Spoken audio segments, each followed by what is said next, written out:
तुम्ही पण तुमच्या मनातलं सगळ्यांना सांगता का? तुमचं उत्तर हो असेल तर आत्ताच थांबा. कधीकधी आपल्या मनातलं सगळं कोणाला तरी सांगावंसं आपल्याला वाटतं, कारण आपल्याला ते लोक आपले वाटतात. पण प्रत्येकजण आपली फिलिंग समजून घेईल असं नाही. काही लोक फक्त ऐकतात, समजून घेण्यासाठी नाही तर वेळ आल्यावर वापरण्यासाठी.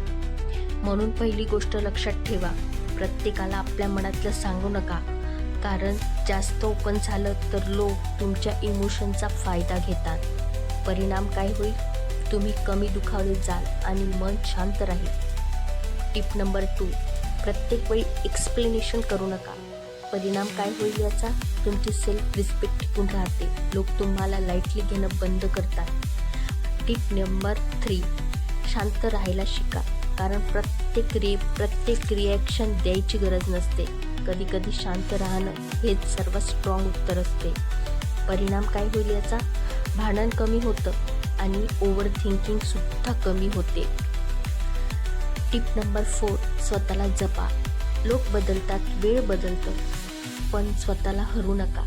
परिणाम तुमचा कॉन्फिडन्स वाढेल आणि तुम्ही इमोशनली स्ट्रॉंग व्हाल.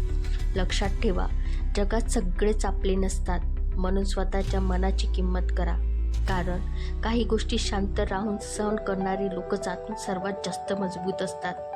मनातलं सगळं सांगण्यापेक्षा स्वतःला जपणं जास्त महत्त्वाचं वाटते.